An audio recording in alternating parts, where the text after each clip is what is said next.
Hi, welcome to another edition of the Glint Standard. And you guys, we are talking about nonprofits, which we here at Glint hold dear to our hearts. So stay with us for the next 15 minutes.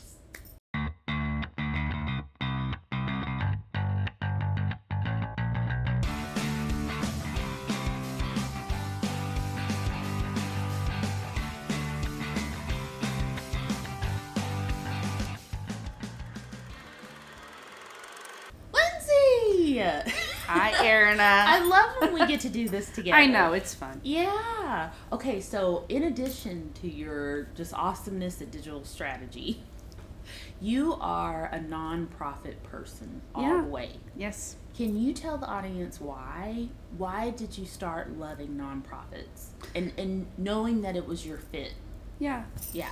Okay, so I think there were a few things. When it comes to nonprofits, the first is the reality that nonprofits do give back. Mm-hmm. If it's a nonprofit that is actually working for the betterment of people or the world or the environment, or even just children, like that is an incredible thing to be a part of.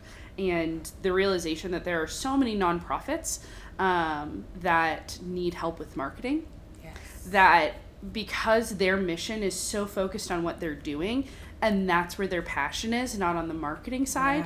Yeah. I started to see the need for marketing within nonprofits so that they could get their name out there. And so I started looking at how can I help nonprofits do this? And what are the resources that they need to be effective, to accomplish their goal and their missions? Because it really kind of goes hand in hand. Really. Yeah, exactly. I mean, they need the income coming in, so then therefore they need the marketing and promotional help so that they can do more things that are on point with their nonprofit. Yes. Yeah. And I think the other thing I saw with nonprofits is there were a lot of they would reach out to marketing agencies and it just wasn't affordable. And there is this fine line between making sure that, like, as an advertising agency, we are definitely being smart with what we charge and because our services are valuable, but also not overcharging and making sure that we're being fair to our client. And there is that balance, and a lot of marketing agencies don't walk that. That's interesting. What I love about Glint is that we offer a discount. Yes. And then we're very smart in our pricing, especially when it has to do with nonprofits. Yeah. And particularly those that are starting off and that just need some sort of launch. And so that makes what we do really fun. Yeah. You know. And it's not just those things, it's also the personable approach that I think that we have with nonprofits. It's not just some junior marketing person from a large marketing firm, on the account. It's us.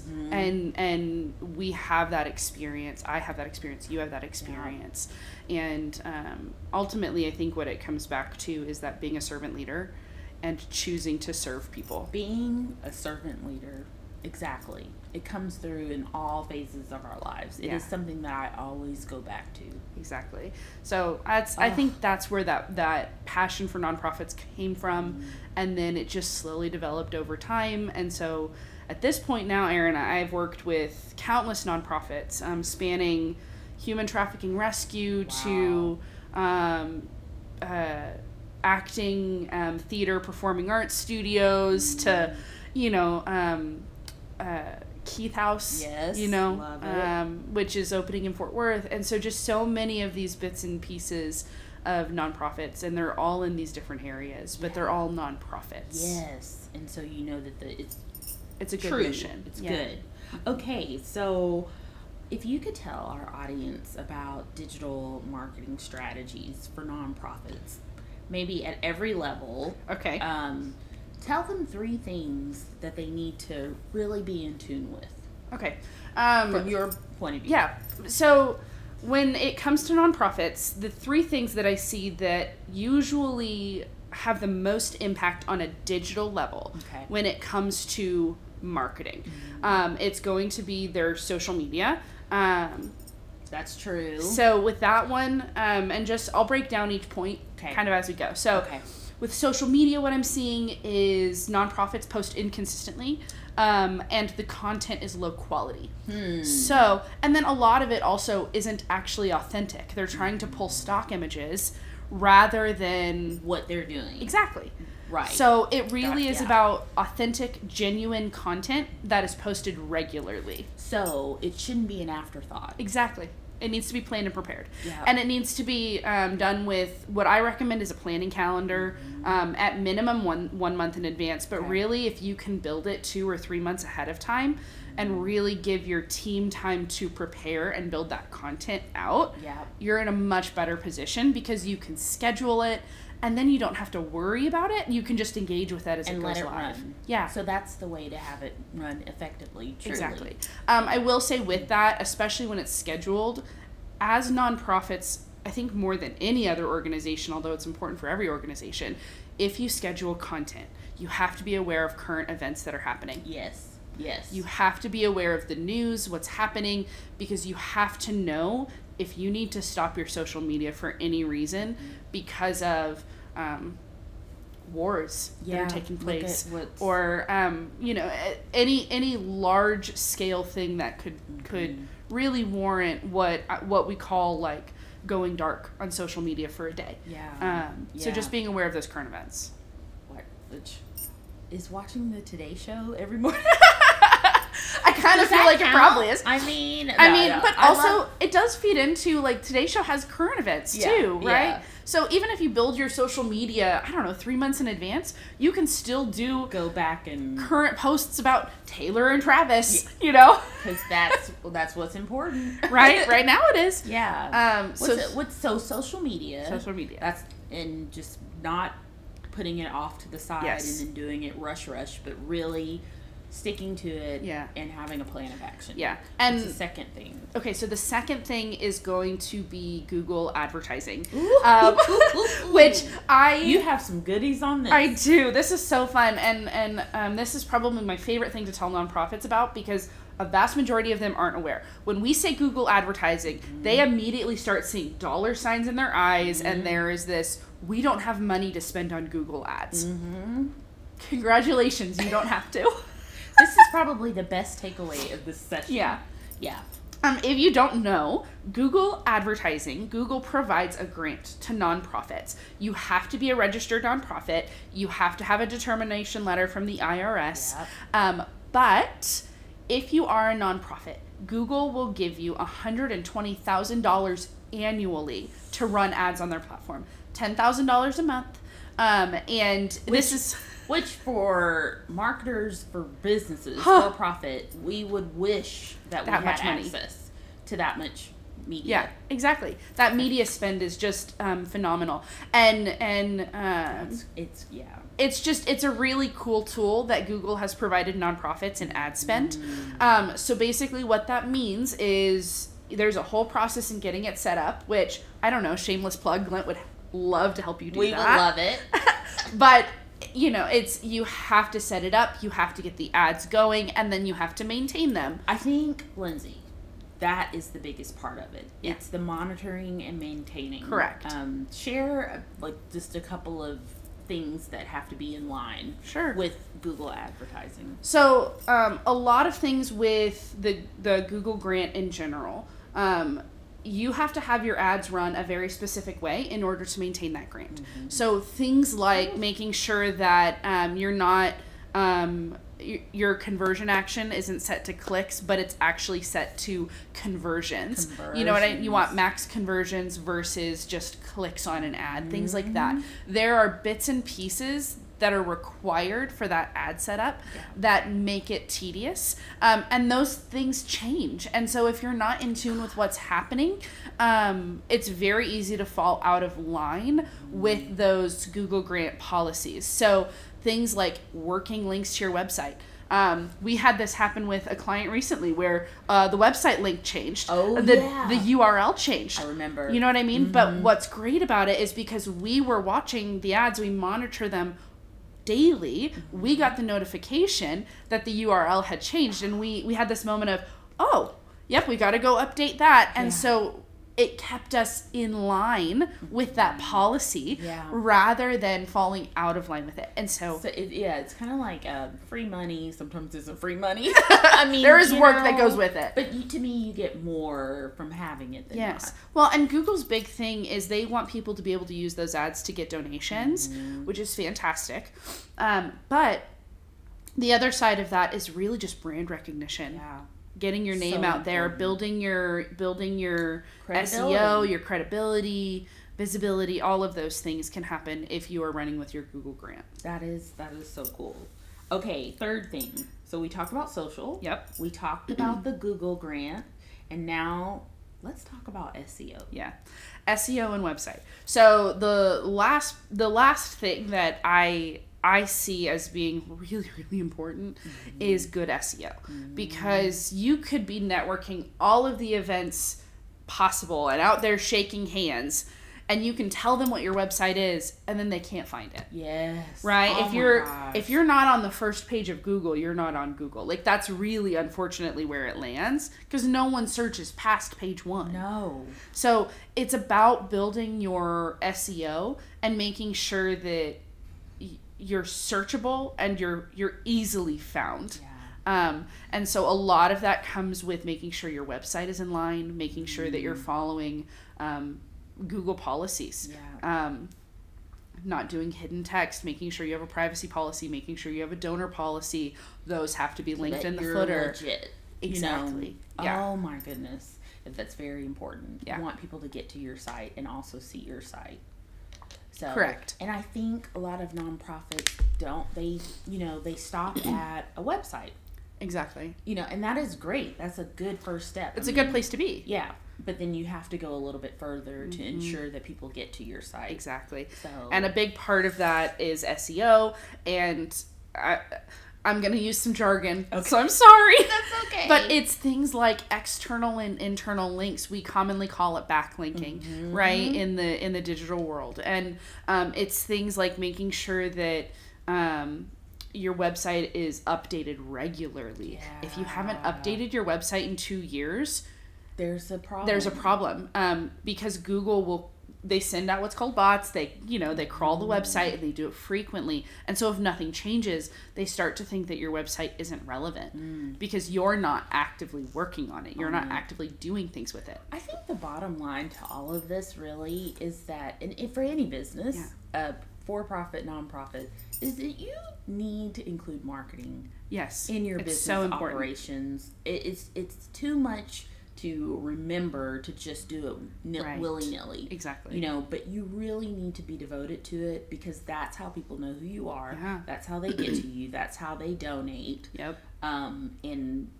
It's so important. It should not be a side thing. Exactly. And I know marketers have been screaming this for years. Years. But we are now in the digital age. Yeah. And no longer is marketing a billboard or something that just you really have to pay attention. That's the begging. If you have a nonprofit out there and you have not put together a plan for your marketing, we would love to help you do that because I think Lindsay and I both really like watching them grow. And this might be because of our Sims a little bit. Slightly. Or we like to see, and then we like to see it, that sort of thing. I think that's why. Probably. But those are great. So social, website, SEO, and Google Grant. Yes. So important. Okay. What are you excited about lately with your work with nonprofits? Okay. What are you excited? Okay, so the absolute first one that's on my list is an organization called DonorBox. I have been talking about this for weeks to Erayne. She has. 4 weeks. So one of the issues that I've noticed in the nonprofit space is that any kind of donation platform costs money. Yeah. And not only does it cost money, but it's usually an arm and a leg and then your firstborn child expensive. And so as a nonprofit who's already, a lot of nonprofits pinch pennies and they want to make sure that their budget is really tightened up and buttoned up, to have to spend $10,000 a year on a donation platform, that's just not... It's just absurd. Yeah. And then on top of that, you have you have to increase that if you want to add on things like connecting to Salesforce or, any kind of CRM or so all of a sudden these big ticket items have added up just so that you can get donations, but not DonorBox. Are y'all listening? She's about to give the biggest secret, but I guess it's not a secret. Well, it really shouldn't be, but DonorBox is a way that nonprofits can collect donations for free. Yeah. And then any service fees incurred, you can request that the donor cover those fees, and the donor has the option to cover them or not. But there's not a monthly subscription charge or anything. You can have a free plan with DonorBox and still function, and then the only fees would be taken out of those donations if someone doesn't cover it. Wow. And so at the end of the day, it's a really good tool. But on top of that, Erayne, even just playing around with the building of those donation pages, it's easy. They look good automatically. Look like you're on it. It's almost as simple as like Squarespace, the drag and drop and just being able to fill in your stuff, and it makes it pretty for you. Yeah. And then on top of that, they already have codes so that you can put it on your website. Oh. So you can use their page, or they have like pop-out boxes that you can just put your code on the website and it'll pop up with the donor box. And Easy. It's all connected. It takes the donor right there. Yeah, and it's connected to Stripe or PayPal. So it was kind of like all these things in one that worked well. That's what I was going to say. If you have a platform that makes things seamless and not hard and gets people where they need to be, I mean, you're winning the battle. Exactly. You really are. And with DonorBox, like, I even got more excited because they have peer-to-peer fundraising. Yeah. If you want to add on and pay for some of the services, they have text to give. They have events. Simple. They have different things, which events brings us to the next thing that I'm loving. Yes. Okay. So this is a favorite? Yeah. Okay. Events. Special events. Special events. So a lot of nonprofits don't understand the importance of special events, or they think that they have to be really bougie and expensive to be effective. I definitely think that's a myth. It is. Yeah. And so right now, like, I'm currently planning an event for a performing arts ministry. And I think that we've probably put no more than maybe $200 into the event. And getting items for silent auction and raffle, so easy. I mean, like, who says that, though? Yeah. Because getting auction items is, like, the hardest part of a donor event. You would think so, but I think it's really about connections. So rather than thinking that getting auction items is going to be difficult, just start thinking through who your connections are and figuring out who you know and who's willing to help. So for example, you know that I have connections in the escape room industry. Yes. And so I have a lot of friends that own escape rooms. And so I went to them and asked for tickets because I know that they do that frequently. They give tickets to nonprofits for fundraising events. So I went to them. And of course, we got a 4-pack of tickets for an escape room. And it was as simple as sending a Facebook message to a friend. Yeah. Right? And so I think it's those things that you don't quite usually think of, but people are more often than not willing to help, especially friends. And this affair that you're planning, it's not big and overblown. It's not in a big hotel ballroom. No. Like you were saying. It's in a small studio. Bougie, what we see on TV. Exactly. But it's in the studio. It's on site, and the students are performing. Yeah. So the nonprofit is performing arts. So the students, they're going to be singing songs from upcoming musicals.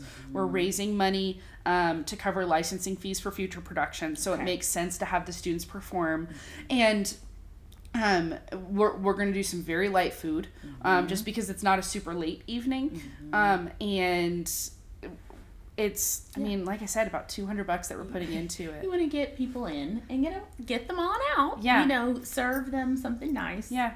And then go. And we're really, I think we'll probably have no more than 40 people come. But intimate. It's intimate. And I think that that's really what we were going for to begin with, is intimacy builds connection. It does. And it builds relationships. And specifically for this nonprofit, we're trying to build a donor base in general. Yeah. And building a donor base can't happen at large scale functions because it's a lot harder to build connection. And so we're starting small to build bigger. Oh, I think that's a great idea. And now that we're out of COVID, I mean, you know, in person is good. Yep. It's different. It's something that people can really take something from. Right. So, love the idea of special events. And then tell us about or plug Giving Tuesday.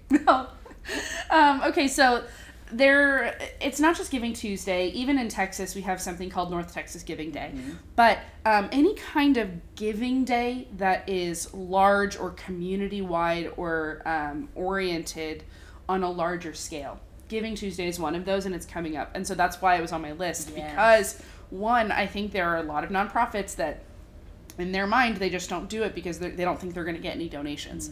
And Performing Arts Ministry, the first year that I did Giving Tuesday for them, I helped them. We ended up bringing in close to $5,000 just the first year. And for a Performing Arts Ministry, that actually was quite a bit of money. And awesome. It wasn't millions, and it definitely wasn't on this large scale of what you see for things like the Red Cross. But for them, it was actually quite a bit. And so, yes, you can bring in money for Giving Tuesday. You just have to have a plan of action. Yep. And make this an annual thing. Like, exactly. Make sure that it's built into your promotional calendar schedule. Those dates, because there's some familiarity around givers or donors on Giving Tuesday. And a big part of why Giving Tuesday is effective, and I think you know this too, but so our audience can, I don't know, capture some of this knowledge, is because it's end of year and people are looking for, they're doing their calculations on taxes and they're trying to figure out how much more do I need to donate to get tax exemptions. And so it's end of year. It's end of year giving. Yeah, that's cool. Okay. All right, and then we're going to wrap it up with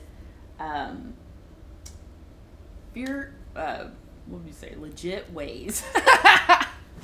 Ways to become legitimate nonprofit? Yes, making your nonprofit legit. There it is. And workable. And to get some of these free things or these programs that you've mentioned throughout the podcast. So, okay. Tell the people. Tell the people. Okay, so as a nonprofit, one, you have to be registered with the government. So there are a lot of churches that just receive nonprofit status because they're a religious organization. But in order to get the Google grant, you have to be registered with the government as an actual nonprofit with the IRS. And so you have to have what's called a determination letter from the IRS that gives your EIN number and the name of the nonprofit and says we officially recognize you as. So that's the first thing that you have to have. Okay. IRS needs to say yay. Yeah, IRS has to be on board. The next thing is, in my opinion, for, I don't know, the 2 cents, is a GuideStar profile. Okay. GuideStar and then Charity Navigator. Those 2 websites basically list all of your nonprofits and they create credibility for you as a nonprofit. GuideStar is the big one because it's automatically connected to the IRS database. Okay.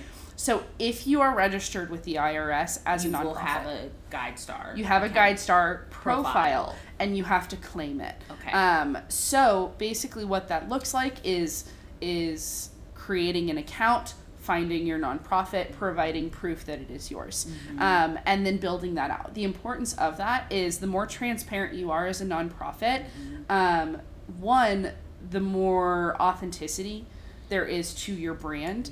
It helps people not just relate to you, but trust you with their money. People want to know who they're giving to and why.